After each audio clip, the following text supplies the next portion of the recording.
lance-roquettes, colonne de motards, pick-up équipé d'une mitrailleuse. Cette vidéo a été publiée en juillet 2021 par le groupe de soutien à l'islam et aux musulmans, affilié à Al-Qaïda. Le groupe djihadiste, implanté en Afrique, au Sahel, y expose sa puissance de feu et ses prises de guerre. Comme ce camion blindé qui appartenait à la MINUSMA, la mission des Nations Unies au Mali. Des vidéos de propagande djihadiste au Sahel, il en existe des dizaines sur Internet. Le Monde en a collecté une partie et les a analysées. Elles éclairent comment, sur le terrain, s'organisent les terroristes d'Al-Qaïda et de l'État islamique. Mais aussi comment ces groupes combattent et mettent en difficulté les armées locales.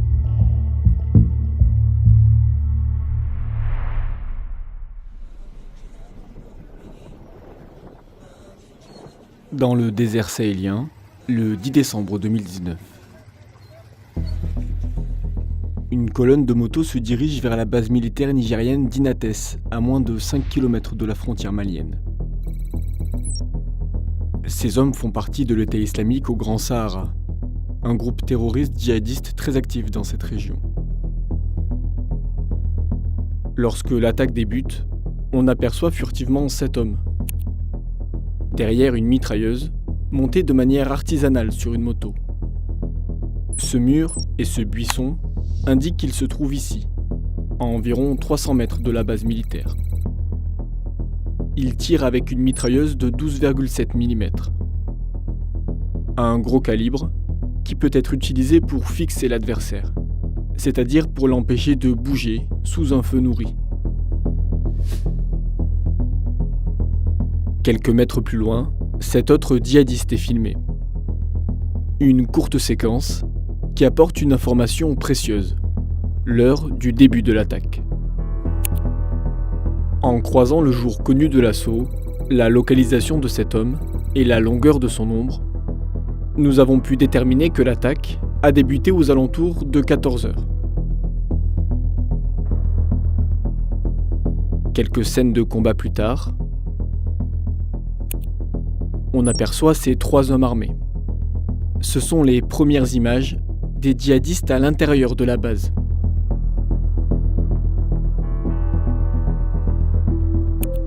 Les ombres de ces 2 bâtons indiquent qu'il est environ 15h30. Pour s'emparer de la base, les djihadistes ont donc mis environ 1h30. Pour l'armée nigérienne, le bilan est lourd. Selon les autorités du pays, 71 soldats ont été tués au cours de l'attaque. La base visée se situe au cœur d'une zone où de nombreux djihadistes sont présents. Cette région, où le Mali, le Burkina Faso et le Niger se rencontrent, s'appelle la zone des 3 frontières. C'est ici que les djihadistes de l'État islamique au Grand Sahara sont actifs. Leur chef, Adnan Abou Walid al-Sahraoui, a été tué par l'armée française à la fin de l'été 2021. Mais ils ne sont pas seuls dans cette zone. Des hommes d'Al-Qaïda, regroupés depuis 2017 sous une alliance commune, le groupe de soutien à l'islam et aux musulmans, sont également présents. Toujours au Sahel, une autre région connaît l'action de djihadistes. Le bassin du lac Tchad. On retrouve des combattants du groupe Boko Haram, qui a connu des divisions internes. Une partie de ses membres ont prêté allégeance à l'État islamique pour devenir sa division d'Afrique de l'Ouest.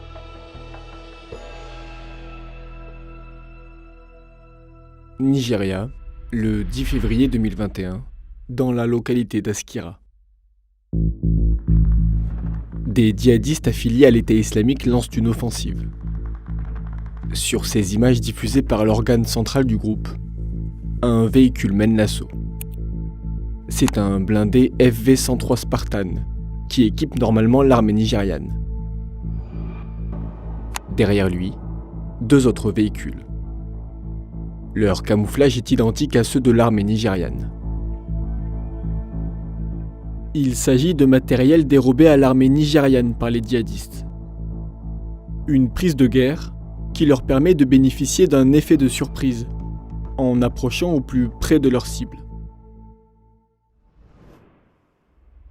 Pour tromper les armées régulières, d'autres méthodes sont utilisées par d'autres organisations terroristes. Cette vidéo, diffusée en septembre 2018, montre l'entraînement de djihadistes affiliés à Al-Qaïda. La réalisation et le montage des images sont particulièrement soignés. On voit les combattants en train de préparer une attaque. Leur cible, la base militaire de l'aéroport de Tombouctou, au Mali. Une base qui abrite des soldats des Nations Unies et des Français de l'opération Barkhane. Dans cette séquence, on aperçoit des hommes déguisés en casque bleu des Nations Unies. Leurs casques, parfois des casques de moto, ont été grossièrement peints de la même couleur que ceux des soldats onusiens.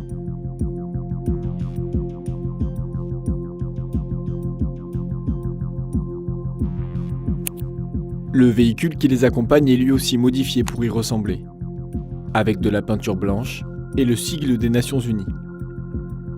Il y a aussi 7 hommes cagoulés, visiblement déguisés en soldats français, dont on peut voir l'écusson ici, grossièrement découpé. Pour se reconnaître entre eux, ces djihadistes portent un brassard rouge, visible ici. Après les images de l'entraînement, celles de l'attaque. Sur les 4 véhicules qui composent la colonne, 3 sont chargés d'explosifs et se font détonner à proximité de la base. D'après l'armée française, un casque bleu du Burkina Faso est tué, plusieurs sont blessés dont 7 militaires français.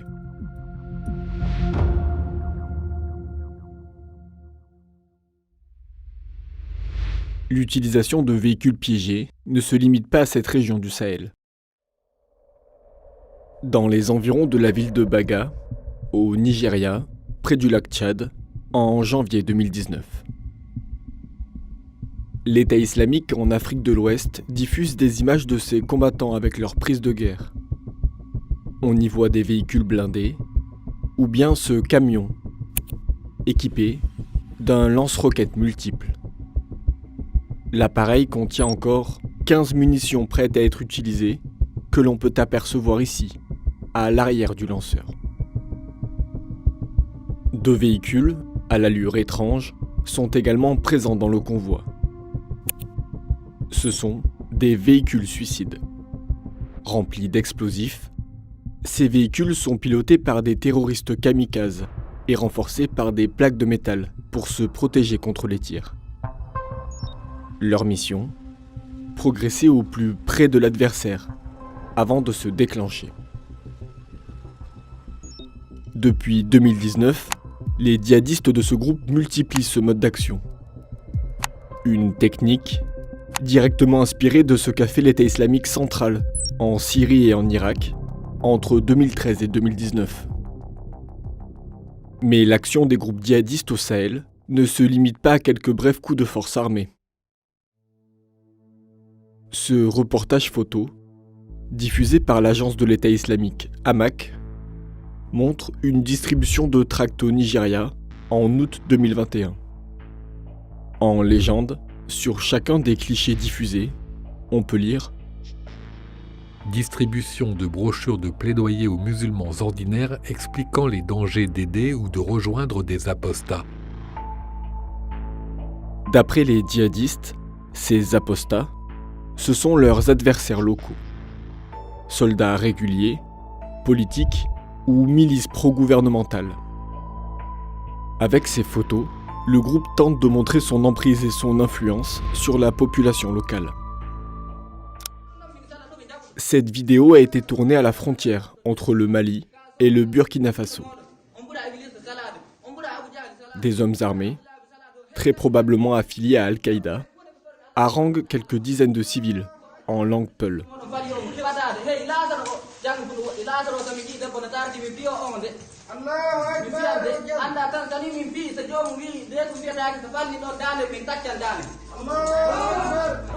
Des menaces parfois mises à exécution. Entre 2016 et 2020, près de 2000 civils ont été tués par les groupes djihadistes dans cette zone, et près de 4500 civils dans la région du lac Tchad. Si elle témoigne d'une certaine maîtrise du terrain, même avec des moyens limités, toutes ces vidéos cachent une réalité plus gênante pour les djihadistes présents au Sahel. Ils sont divisés et parfois même opposés. Pendant plusieurs années, les combattants d'Al-Qaïda et de l'État islamique ont fait en sorte de ne pas s'attaquer. À chacun sa zone d'influence, sa chasse gardée. C'était ce que des chercheurs et des journalistes appelaient l'exception sahélienne. Mais depuis 2019, la situation a changé. À mesure que l'État islamique en Afrique de l'Ouest est monté en puissance, les groupes affiliés à Al-Qaïda s'y sont opposés.